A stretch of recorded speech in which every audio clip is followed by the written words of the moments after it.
لڑائیاں حرام ہیں محرم میں، اس لیے اس کے ساتھ لفظ حرام لگا ہوا ہے۔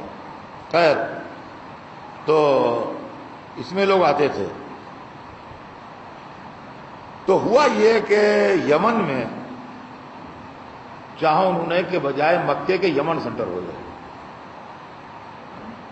وہاں انہوں نے کعبہ بنوایا، اور چاہا لوگوں کو اٹریکٹ کرنا،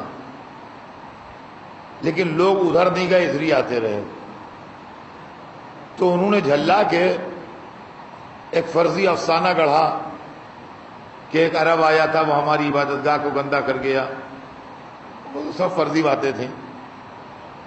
انہوں نے یہ چاہا کہ ہم اس کو نیست و نابود کر دیں اور اس کو مسمار کر دیں اور اس مکان کو ڈھا دیں، تاکہ جب یہ گھر نہ رہے گا تو کوئی طواف کرنے والا نہ رہے گا، تو کوئی آنے والا نہ رہے گا، تو لوگ ہماری طرف آئیں گے۔ اس خیال سے یمن کے بادشاہ نے اپنے سردار ابرہے کے سرکردگی میں ایک پوری آرمی بھیجی خانہ کعبہ کو گرانے کے واسطے۔ مکے والے باقاعدہ کسی ٹرینڈ آرمی سے مقابلہ کرنے کے واسطے تیار نہیں تھے۔ یہ قبیلے والے لوگ تھے، قبائلی لڑائیاں لڑا کرتے تھے، 100-200 ادھر سے، 100-200 ادھر سے، لیکن کسی باقاعدہ حکومت کی آرمی کا مقابلہ کریں یہ ان کے بس میں نہیں تھی۔ نہ ان کے پاس وہ اکوپمنٹ تھے، نہ ان کے پاس وہ ٹریننگ تھی، نہ ان کے پاس اتنے آدمی تھے، وہ تمام چیزیں نہیں تھیں کہ باقاعدہ کسی کنٹری کی آرمی کا یہ مقابلہ کر سکیں، یہ نہیں تھا۔ چنانچہ جب خانہ کعبہ ڈھانے کے واسطے ابرہے کا لشکر آیا تو تاریخ بتاتی ہے کہ مکے والوں نے اپنے جان کے خوف سے شہر چھوڑنا شروع کیا، اور جو لوگ مکے جا چکے ہیں وہ اچھی طرح جانتے ہیں کہ مکے کے چاروں طرف جو پہاڑیاں ہیں ان میں کیوز ہیں، تو یہ لوگ نکل کے ان کیوز میں جا کے بیٹھ گئے، اور ادھر یہ اطلاعات آنے لگیں تو اس کا لشکر مکے کے باہر آ گیا ہے۔ مکے کے باہر چراگاہ تھی، اور چراگاہ میں عبد المطلب کے اونٹ وغیرہ چرا کرتے تھے۔ ان کا لشکر جب آیا تو ان کے لشکر نے عبد المطلب کے اونٹ پکڑ لیے۔ عبد المطلب نے یہاں سے ان کے سردار کو میسج بھیجا کہ ہم تم سے ملاقات کرنا چاہتے ہیں اور تم سے ملنا چاہتے ہیں۔ جا سنیے گا، اس نے ٹائم دیا ملاقات کا، کہ فلاں وقت آ جائیں، اور ادھر اس نے ایک خیمے میں دربار لگایا۔ دربار کی سچویشن یہ تھی کہ مین تو اس نے تخت بچھوایا ایک، اس تخت پر تو خود بیٹھا، اور جتنے درباری اس کو بٹھانا تھے اتنی کرسیاں لگوائیں گن کے اس نے۔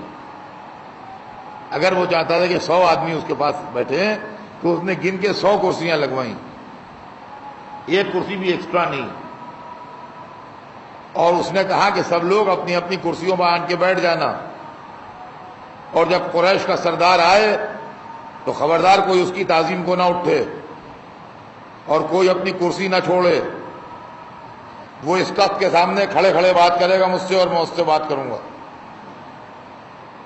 کوئی آدمی اپنی کرسی نہ چھوڑے۔ وہاں کرسی ایکسٹرا تھی نہیں، وہ خود تخت پر بیٹھا ہوا ہے۔ یہ سارا انتظام کرنے کے بعد اس نے حضرت عبد المطلب کو ٹائم دیا کہ آپ آئیے۔ عبد المطلب چونکہ اللہ کی طرف سے ان کو ایک جلالت و ہیبت ملی تھی، جیسے ہی اس کے خیمے میں داخل ہوئے سب سے پہلا شخص جو تعظیم کو اٹھا وہ خود تھا۔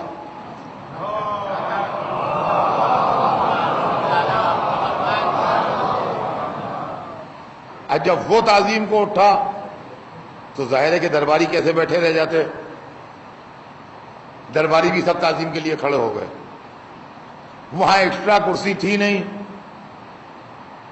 اب یہ بیٹھے کہاں؟ نتیجہ کہ وہی تخت جو بچھا ہوا تھا اس کے لیے اسی پر وہ ایک طرف کھسکا، کہا یہ تشریف لائیے۔ تو اب صورتحال یہ تھی کہ ادھر سب درباری بیٹھے ہیں اور ایک تخت پر 2 آدمی بیٹھ کے باتیں کر رہے ہیں، ایک ان کا سردار ہے اور ایک عبد المطلب۔ یہ اسی سال کا واقعہ ہے جس سال حضور سرور کائنات کی ولادت باسعادت ہوئی.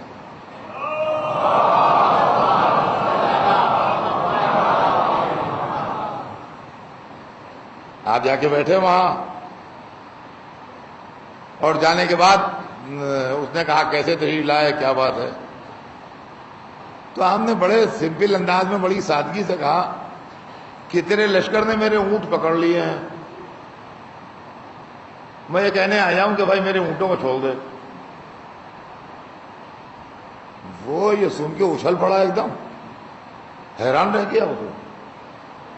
وہ سر سے پیر تک ان کو دیکھنے لگا, وہ اپنی حیرت کو کنٹرول نہیں کر سکا, چھپا نہیں سکا. کہنے لگا ہاں, ارے آپ کا جیسا بڑا سردار, شاندار انسان, تعجب ہے کہ آپ 4 اونٹوں کے لیے آئے میرے پاس, اور جس گھر کے متولی ہیں اس کے لیے آپ نے کچھ بھی نہیں کہا مجھ سے. آپ جس گھر کے متولی ہیں اس کے لیے آپ نے کچھ بھی نہیں کہا مجھ سے, اور 4 اونٹوں کے لیے آپ میرے پاس دوڑے آئے. مجھے تو حیرت ہو رہی ہے کہ آپ کس ٹائپ کے آدمی ہیں. یہی کہلوانا چاہتے تھے, ورنہ جو 100 اونٹ کاٹ کے قربان کر دے, کھلا دے, اس کو پرواہ کیا ہے؟ یہی اس نے کہلوانے کے لیے گئے تھے. اور جب اس نے وہ بات کہہ دی کہ آپ کا ایسا شاندار سردار ہو 4 اونٹوں کے لیے آیا, تو کہنے لگے بات یہ ہے کہ اونٹ میرے ہیں تو مجھے اپنے اونٹوں کی فکر ہے, گھر جس کا ہے وہ بچائے گا, جس کا گھر ہے وہ بچائے گا. اب سمجھے آپ, اب بھی کہے جائیے گا کہ ابو طالب کافر تھے, عبد المطلب کافر تھے, کہ جس کا گھر ہے وہ بچائے گا. اور عزیزان گرامی, جس کا گھر تھا اس نے بچا لیا. یہ واقعہ جو ہے یہ مجھے بہت دل سے بہت پسند ہے, اور میں اس کو ہمیشہ پڑھا کرتا ہوں, اور مجلسوں میں نے بمبئی میں بھی کئی دفعہ پڑھا ہے. اس لیے میں نے پڑھا ہے کہ جیسے کعبہ محترم ہے ویسے ہی حسین کی عزاداری محترم ہے. تو جو عزاداری پہ حملے ہوتے ہیں, ہمیں اس کی پرواہ نہیں ہے کہ عزاداری ختم ہو جائے گی. عزاداری تو کعبے کی طرح ہے, جس نے وعدہ کیا ہے وہ بچائے گا. ہمیں اپنے اونٹوں کی فکر پڑی رہتی ہے کہ یہ ماتمدار جو ہیں ان کو کوئی پکڑ نہ لے جائے. صلوات بھیجتے ہیں محمد.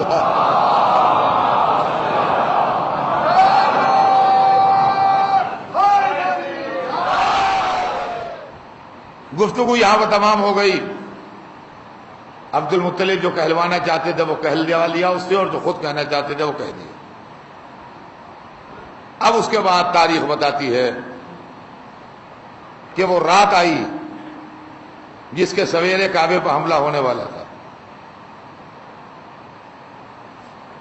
قرارداد کے مطابق, اس کی اسکیم کے مطابق وہ رات آئی جس کے سویرے کعبے پر ہاتھیوں کا حملہ ہونے والا تھا. جو لوگ مکے گئے ہیں وہ جانتے ہیں کہ مکہ جو ہے وہ ویلی ہے, یعنی چاروں طرف اونچے اونچے پہاڑ ہیں اور بیچ میں خانہ کعبہ ہے نیچے. آج پہاڑوں کو کاٹ کاٹ کے عمارتیں بن گئی ہیں, اونچی اونچی بلڈنگیں بن گئی ہیں.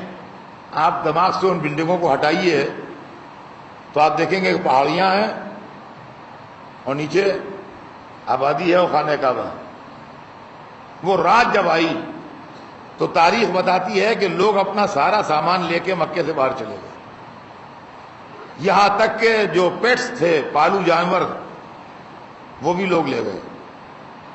کسی کے یہاں کا طوطا پلا ہوا ہے تو اپنا طوطا لے گیا, کسی کو مرغیاں پلی ہیں تو اپنی مرغیاں لے گیا, کسی کے یہاں بکری پلی ہے تو اپنی بکری لے کے چلا گیا. مطلب یہ ہے کہ چھوٹے چھوٹے بلی ہے تو بلی لے گیا اپنی. مطلب یہ وہاں پر کوئی تھا ہی نہیں. اور اس رات جس کو سویرے کعبے پر ہاتھیوں کا حملہ ہونے والا تھا, مکے شہر میں صرف سانس لینے والے 2 آدمی تھے. ایک عبد المطلب, عرب کا بوڑھا سردار, اور دوسرے اس کا جوان بیٹا ابو طالب.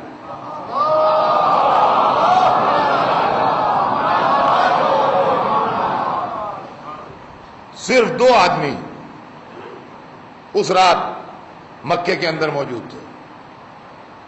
باقی سارا شہر خالی ہو گیا تھا. نہ آدمی تھا کوئی مکے کے اندر, نہ جانور تھا کوئی مکے کے اندر, کوئی نہیں تھا. عبد المطلب اور ابو طالب صرف تھے. یہاں تک کہ سویرا ہوا, دونوں گھر سے نکلے خانہ کعبہ کے دروازے کے سامنے آ کے کھڑے ہو گئے. کتنا اطمینان تھا, کتنا اعتماد تھا, کتنا کانفیڈنس تھا, یہ اللہ ہی بتا سکتا ہے, ہم آپ کو نہیں بتا سکتے کہ کتنا زیادہ ان کے اندر اعتماد و اطمینان تھا.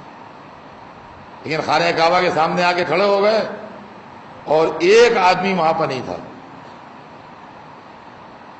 اور اب یہ خانہ کعبہ کے دروازے کے سامنے کھڑے ہیں اور ادھر ادھر دیکھ رہے ہیں. سارا شہر بھاگ گیا, صرف یہ دو باپ بیٹے کھڑے رہ گئے. اسی دن سے ہم سمجھ گئے کہ میدان چھوڑ کے بھاگنا اس خاندان کا چلن نہیں ہے. چاہے کچھ ہو جائے, یہ میدان چھوڑ کے ہٹنے والے لوگ نہیں. کہ ایک مرتبہ جوان بیٹے نے بوڑھے باپ سے کہا کہ بابا, ادھر کی پہاڑی کی طرف سے مجھے ہاتھیوں کے سر دکھائی دے رہے ہیں. وہ اپنے ساتھ ہاتھی لائے تھے. عرب میں ہاتھی نہیں ہوتا ہے. یمنی فوج کے ساتھ ہاتھی تھے, اس لیے کہ انڈیا میں ہاتھی ہوتے ہیں, وہ انڈیا سے لے جاتے تھے. افریقن ہاتھی پالو نہیں ہوتا, وہ جنگلی رہتا ہے. لیکن انڈین ہاتھی جو ہے وہ پالو ہو جاتا ہے. انہوں نے اپنی آرمی میں, چونکہ انڈین آرمی میں ہاتھی رہتے تھے, لہٰذا انہوں نے اپنی آرمی میں ہاتھی رکھے تھے. تو انہوں نے کہا کہ ادھر سے ہمیں ہاتھیوں کے سر ابھرتے دکھائی دے رہے ہیں.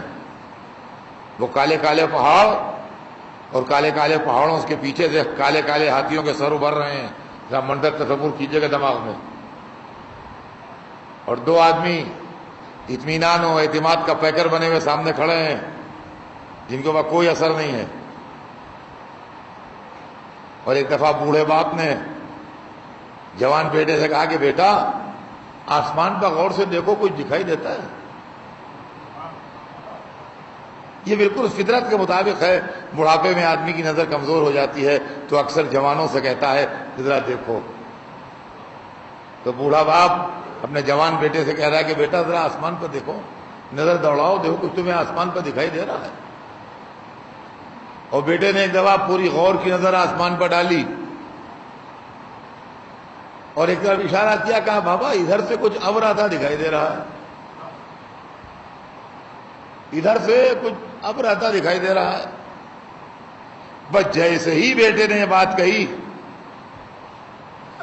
یہ تاریخ کی دھاندلیاں ہیں عزیزان گرامی. یہ سب چیزیں ان کو دکھائی نہیں دیتی کتابوں کے اندر.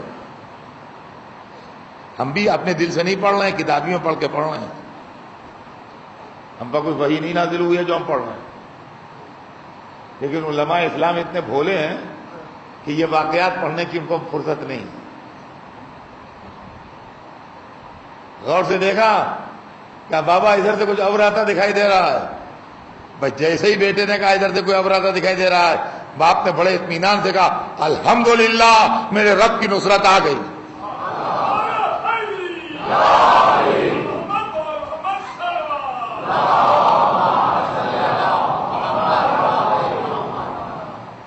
کہا الحمدللہ میرے رب کی نصرت آ گئی. اور یہ کہتے کہتے ایک دفعہ وہ ابر جو تھا, جو دور سے بیٹے کو ابر دکھائی دے رہا تھا, وہ ابر نہیں تھا.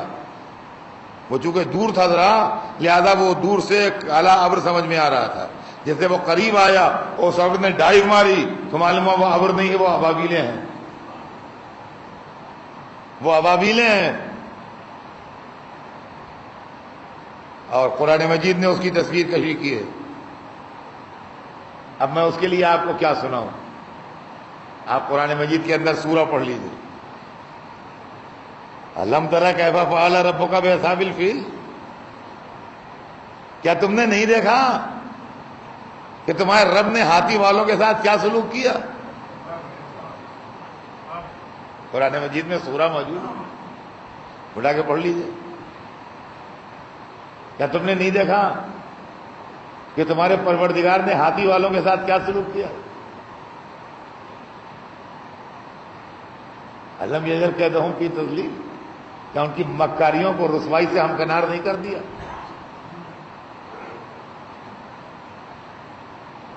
اور حبابی نے اپنے پنجوں میں اور چوچ میں اٹکریاں لیے. زیادہ طاقت استعمال نہیں کی گئی. جس کے سر پہ اٹکری گری بس توڑتی بھی نکلتی چلی گئی. ایک ہی اٹکری میں ہاتھی بھی اور سوار بھی دونوں ختم. اب پوزیشن کیا ہو گئی؟ فجعلہم کعصف معقول، ایسے ہو گئے جیسے چبایا ہوا بھوسا.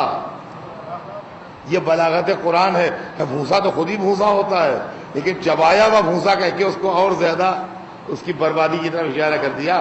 وہ ایسے ہو گئے جیسے چبایا ہوا بھوسا.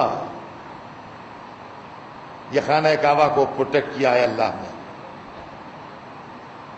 لیکن یہ ابو طالب کے، عبد المطلب کے بڑھاپے کا کارنامہ ہے. بات اب کل آگے بڑھے گی. اب مجھے اپنے بیان کے دوسرے حصے کی طرف بھی آنا ہے. تو ابھی پہلے ہی ٹکڑا چل رہا ہے، لیکن بہرحال بات کل آگے بڑھے گی.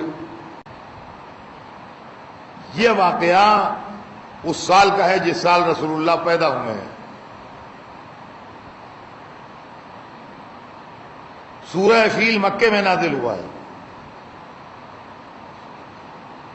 یعنی واقعے کے 50 برس کے اندر نازل ہوا ہے. میں جو کہہ رہا ہوں اس کو بہت غور سے سنیے گا. واقعے کے 50 برس کے اندر نازل ہوا ہے. 50 برس کا فاصلہ اور ڈسٹینس بہت نہیں ہوتا.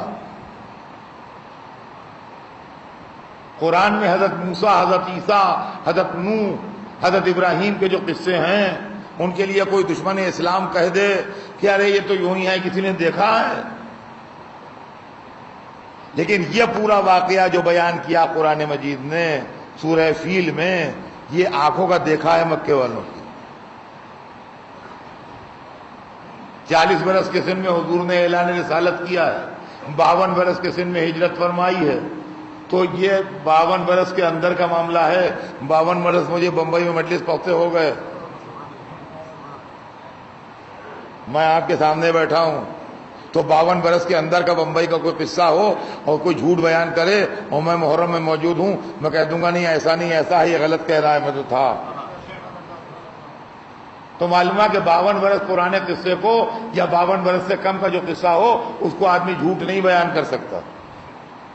تو کعبے پر جو ہاتھیوں کا حملہ ہوا اور جو ان پر پتھر برسے اور جو وہ چبایا ہوا بھوسا ہو گئے، یہ وہ کہانی نہیں ہے 400 برس پہلے کی، 1000 برس پہلے کی، 5000 برس پہلے کی کہ کس نے دیکھا ہے. وہاں دیکھنے والے موجود تھے. اگر واقعہ غلط ہوتا تو کافر ادھم کر دیتے.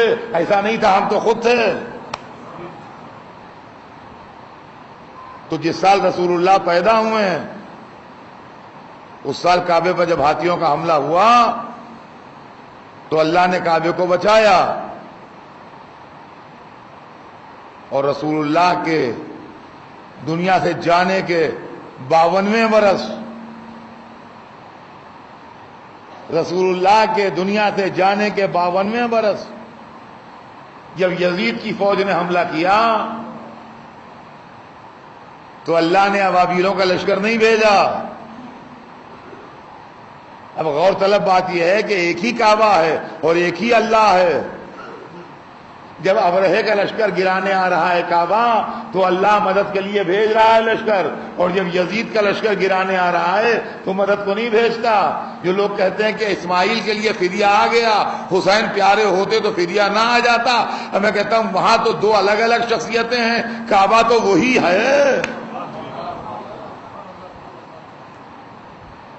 اس دن کعبہ پیارا تھا جو آپ نے ابابیلوں کا لشکر بھیج دیا، اور اس دن کعبہ پیارا نہیں تھا جب یزید کا لشکر خانہ کعبہ کے اوپر آگ برسا رہا تھا اور پتھر برسا رہا تھا اور بمباری کر رہا تھا، جس سے کعبے کی دیوار گر گئی، کعبے کا پردہ جل گیا، تبرکات کعبہ جل گئے، کعبے کے چاروں طرف لاشیں بکھری ہوئی تھیں. اللہ نے گرامی، اگر اس وقت کعبہ گر جاتا تو اسلام آیا نہیں تھا، رسول نے اعلان رسالت کیا نہیں تھا، دین کو نقصان پہنچ جاتا. لہذا کعبے کو بچایا گیا. اگر اس وقت کعبے کے لیے لشکر بھیج دیا جاتا تو ظالم کا چہرہ بے نقاب نہ ہوتا. لہذا کوئی مدد کے لیے لشکر نہیں بھیجا گیا۔ معلوم اللہ کی پالیسی اپنے دین کی حفاظت ہوتی ہے، اگر جان دے کے دین کی حفاظت ہو تو جان دے کے کی جائے گی، اگر جان بچا کے دین کی حفاظت ہو تو جان بچا کے